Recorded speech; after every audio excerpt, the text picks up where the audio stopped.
건강검진 받고 39만 5,200원 썼는데 보험금이 9천만 원?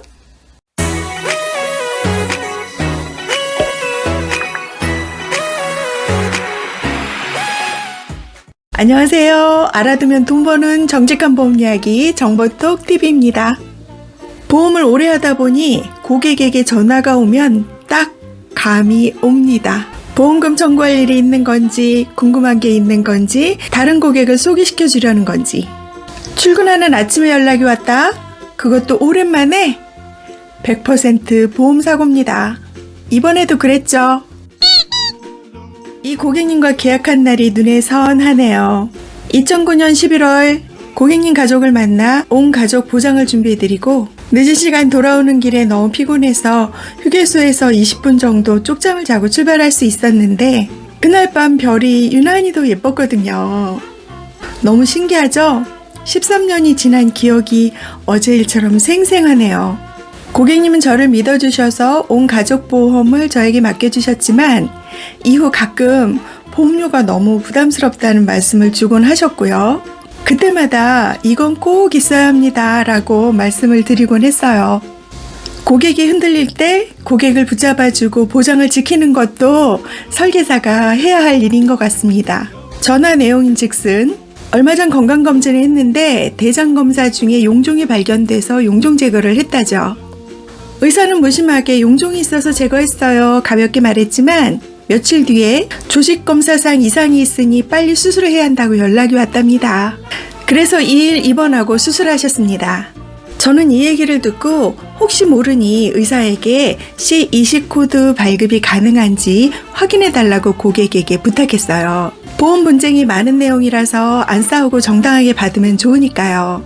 하지만 의사들은 진단코드를 쉽게 바꿔주진 않더라고요. 그래서 진단코드는 D375.1 진단코드명을 듣는 순간 보험사랑 한판 붙을 수도 있겠구나 하고 각오를 다졌습니다.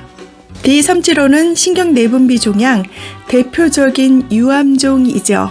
약관에서 D코드는 대부분 유사암으로 분류가 되어 있고요. 유암종이라는 말 자체가 암과 유사하다고 해서 불려진 이름이고 장기의 점막에서 자라는 신경내 분비 종양의 일종입니다.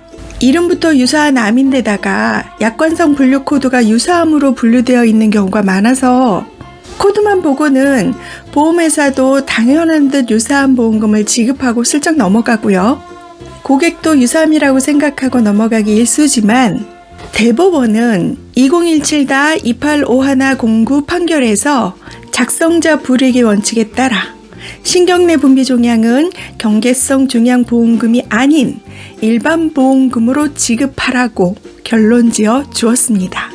그럼에도 불구하고 보험사는 고객이 모르고 아무 말이 없으면 그냥 넘어가고 고객이 이의를 제기하면 보험사 자체적인 의료자문을 통하여서 암보험을 적게 지급하고 있죠. 아시죠? 보험사 의료자문이 어떤 역할을 하는지.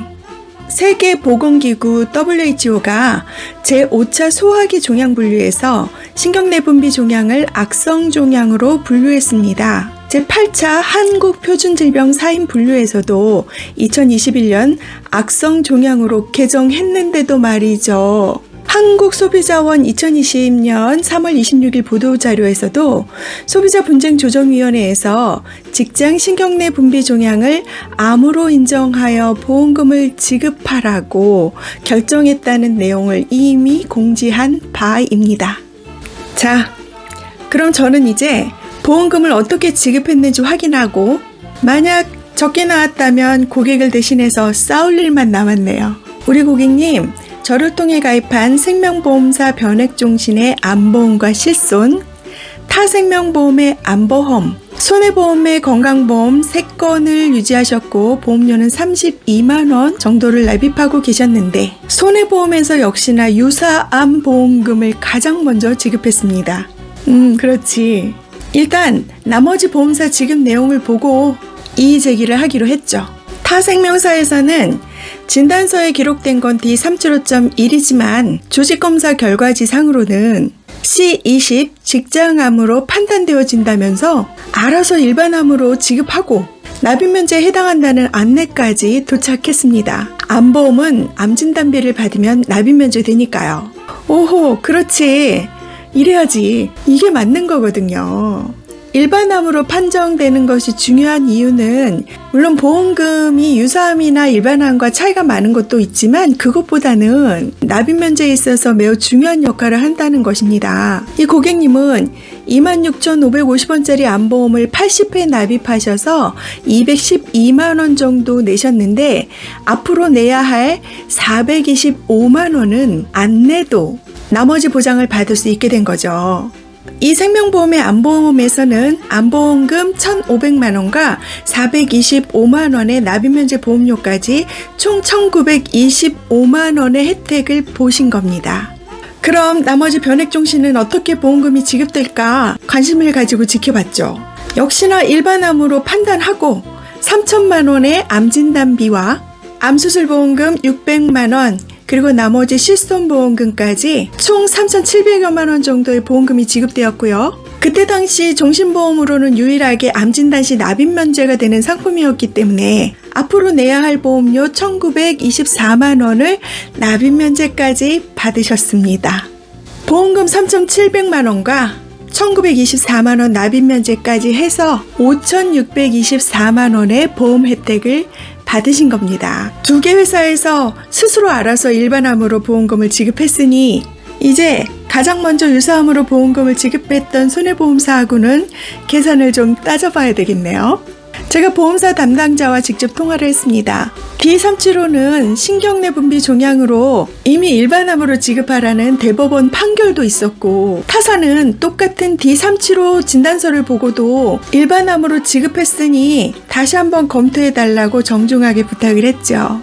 타사 지급 내역까지 첨부를 하고요. 결론은 다음날 아침 일찍 일반암 보험금 1,500만 원이 지급되었습니다. 손해보험사 상품은 납입면제는 없던 시기의 상품이었기 때문에 매달 내는 76,000원의 보험료는 계속 내야 하지만요.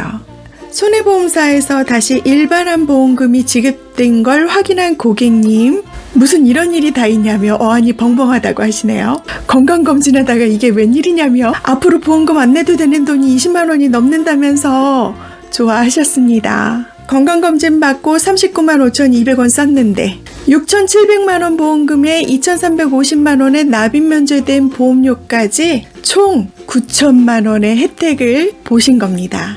제가 하는 일이 이런 일입니다. 이게 보험인 거죠. 혹시 보험금 탈 일이 있을 때 가입하신 내용대로 제대로 보험금 지급받을 수 있도록 늘 제가 옆에 살아있어야 하는 이유이기도 합니다. 끝까지 살아남아 고객님을 지키기 위해서 오늘도 열심히 유튜브 방송을 찍고 고객과 소통하며 달리고 있는 거죠.